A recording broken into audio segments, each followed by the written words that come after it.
Peace everyone, welcome back to another video and happy Mommy Monday. Today's video is all about how I sleep trained my daughter, who is now 9 months old, but at the time that I started she was 6 months old, and how I sleep trained her to sleep 11 hours through the night, 11 hours straight, no feedings or anything. Peace y'all, welcome back to another video and happy Mommy Monday. If today's your first time here on my channel, we talk about motherhood, self-care, plant-based eating, and overall holistic wellness. So if any of those things interest you, keep watching and make sure you subscribe. Today's video is about how I got my daughter to sleep 11 hours through the night. So I hope y'all enjoy. Leave a comment, like this video, and make sure you subscribe for more.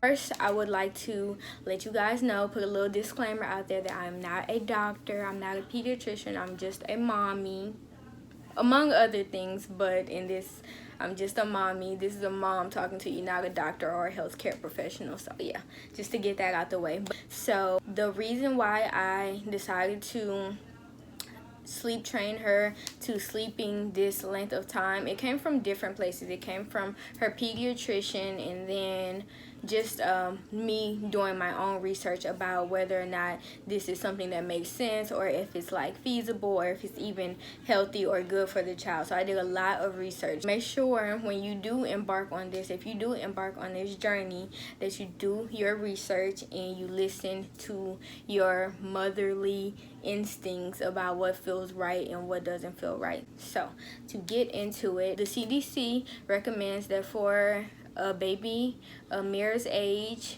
that 14 to 16 hours of sleep per day is optimal for them to do all the growing and developing that they need, because we know that when the baby sleeps is when most of the growth takes place. So they need to get their sleep, and it's a win-win for the parents and the baby, because then you get to get more sleep at night and you get to get what the bedtime is for baby. So with that being said, those hours of sleep includes the daytime nap. So even like an hour or 2 hour nap here, an hour or 2 hour nap there, and then combined with the overnight sleep should equal up to about 16 hours per day. So for AJ, she takes 2 naps in the daytime, which will be, the first nap is either an hour and a half to 2 hours, and then the second nap is about an hour. The second nap will just make up the difference. So the first nap was an hour and a half, the second nap will make up the difference for the 3-hour nap window for the day, and then 11 hours at night will make the complete 14-hour like sleep time per 24 hours. For the, ever since AJ was, I don't even know how old, like from the very beginning, I was very adamant about like establishing bedtime routine and like a bedtime, just for a simple fact that I value sleep a lot, and I feel like I really need it. I need the certain amount of sleep, like 7 hours at least, to function and be like worth anything throughout my day. So especially considering that I would be going back to work and I would be still like doing the nighttime feedings and stuff, I was already very early on,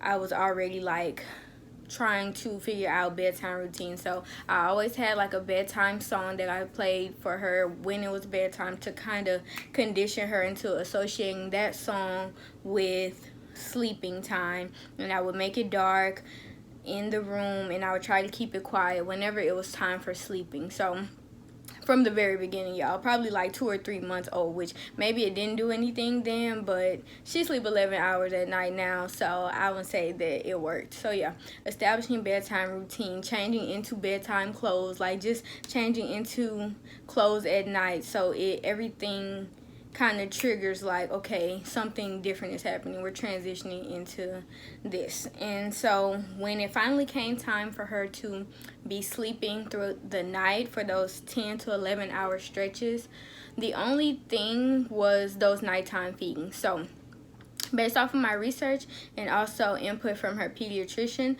the nighttime feedings become more of a comfort thing than a necessity. So she's not necessarily eating at night at 2 or 3 in the morning because she's hungry, but more so because she's used to that routine, and it's comforting, just like a comfort feeling, like to know that, you know, mommy's still there or whatever, somebody's here, and then she just goes right back to sleep. But from my research, because it was time for her to start sleeping through the night, when you continue those nighttime feedings, when it's time for her to start sleeping through the night for that growing and developing, as soon as she starts eating, or as soon as the baby starts eating, then it pretty much wakes up all the systems within the body. So instead of those systems being at a resting state and just doing whatever they do as far as growing and developing, they have to start over.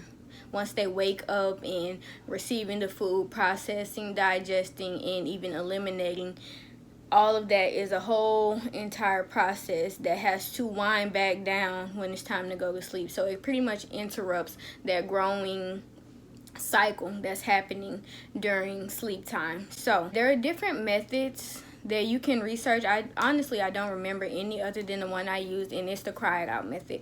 And that probably sounds worse than it is, because at first I didn't like the idea of it, because it sounds like you just let your baby cry until they fall asleep. But that is not the case, and I do not recommend anyone does that to their child, because it can affect them psychologically, I believe, and I'm sure there are studies that say so as well. But just like a common sense thing, like if you're calling for someone, you want someone to come to you, or you need someone to come to you, to have them ignore you is going to bother you. Like, even in our adult lives, like if someone that is supposed to care for you, love you, and take care of you is not showing up when you feel that you need them, then you're going to process that mentally, and it's not going to be good. So it's no different for a baby. Like, it's probably even worse for a baby, honestly. So the cry out method is where you put the baby down, whether you're trying to put them to sleep or have them put themselves back to sleep. The cry out method is where you allow them to cry for a certain amount of time, be it 2 or 3 minutes, and then you go in and you console or you check on them and make sure that they're good, make sure that their diaper is good, and that they're not like hurt or anything like that. And then you leave the room, you close the door, whatever, play the music if you have a song for them, and then you expand that time to maybe 5 or 6 minutes versus the 2 or 3 minutes. And then you go in, you check on them, blah blah blah blah, and then you pretty much just console them, rub their back. I did not pick her up, because I feel like especially with me, when I pick her up, because I'm a breastfeeding mom, she automatically is mentally preparing for like get nursed, and then I have to put her down, and then I feel like that just makes it like even more of a thing. So I do not pick her up. I just rub her back, talk to her, let her hear my voice, let her know everything's okay, make sure her diaper isn't stinky or, you know, whatever, and then I leave. And then I would just keep on doing that, and I would expand the window. The song that I play for her is 11 minutes long, and for the most part she would be calmed down by the end of the song. If not the first play of the song, then the second one definitely. And you just go in and out and in and out until the baby is putting themselves back to sleep or self-soothing. It took about, I would say probably, I can't remember how long it took honestly, but no more than a week. So the first 3 days that I did it, she did very well. She did very well with like putting herself back to sleep. I think the first 1 or 2 nights, I was probably up for like 2 hours doing that in and out rotation, and then just staying up to make sure she was asleep, like before I went back to sleep, and then she woke me up. So yeah, it was probably like a 2-hour kind of time frame, but compared to like every night waking up, it really isn't that bad. At first it took about the first 2 days were good, and then the last day, the third day, I went in and we did the same kind of routine, except she had pooped. And in my mind I was like, okay, she pooped, so maybe her stomach is empty and she's hungry now. So I nursed her, and then after that it just kind of undid everything that I had already done. So I had to start over. And then when I did start over, it may have taken 3 to 5 days for her to get back on track. So it's hard to hear your baby cry, but when you think about their well-being in the end, and that this is what they need and this is what you need to do for them as their mom or dad, then it kind of helps level it out, and you feel a little bit better about like your baby crying. Not about your baby crying, but about letting them cry and letting them learn how to soothe themselves back to sleep. Another thing I would say is make sure that you listen to yourself and your instincts, because even though these things are like proven to work and people have success with them and everything like that, it's still important that you listen to your intuition. And if you don't feel like it's working, or you don't feel like this method is a good method for you to try, then it's very important that you switch it up or you do something different. You have to listen to yourself. You have to do your research. Make sure you're educated about what you're doing, and make sure you're going about it the right way for the well-being of your baby in the end. Because like I tell everybody else, nothing, like how you feel doesn't matter.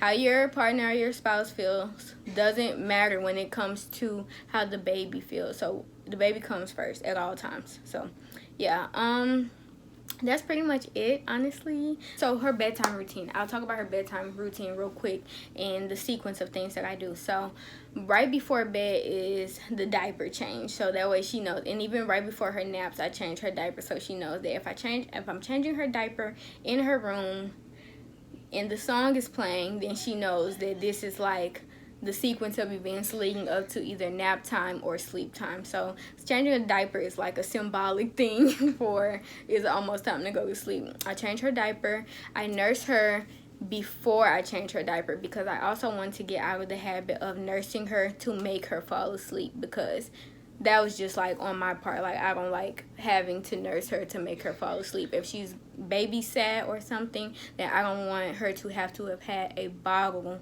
to make her fall asleep. Not to mention that because we don't, as full grown humans, adults, we don't eat to fall asleep, and if we do, it's not healthy. If you do, comment below, we could talk. But I just didn't want to get into the habit of her feeling like eating leads to sleep, because that's not good long term. So yeah, I definitely want to get out of the habit of nursing her to sleep. So I feed her, and then I'll read her a book or change her diaper, whichever order, just to break up the nursing to sleep transition. I don't want it to be like, I don't want it to go one right into the other. So I do something in between to break it up. I keep the song playing on repeat, which calms her down and lets her know that it's time to like calm down and relax and get to sleep. And then that's really her bedtime routine, y'all. I don't really do much. I change her pajamas, nurse her, read a story, a little bedtime story or something, change her diaper, play the song, and then go to sleep. And that's been working. She sleeps from, her bedtime is between 7:30 and 8 o'clock, and she sleeps until 6:30 to 7 o'clock in the morning. So at least 11 hours, and it's been great. So I really recommend that method. I recommend you try that method. That's what worked for me. I also recommend that you do a lot of research and figure out what other methods are available and find out what works for you and your baby and your partner. So yeah, I hope y'all enjoyed this video, and I hope it was helpful. Make sure you like, comment, and subscribe. Comment below if you tried the cry it out method before, or what method you tried with sleep training your baby and how it worked out for you. Don't forget to subscribe as well. Thank y'all so much for watching. Peace.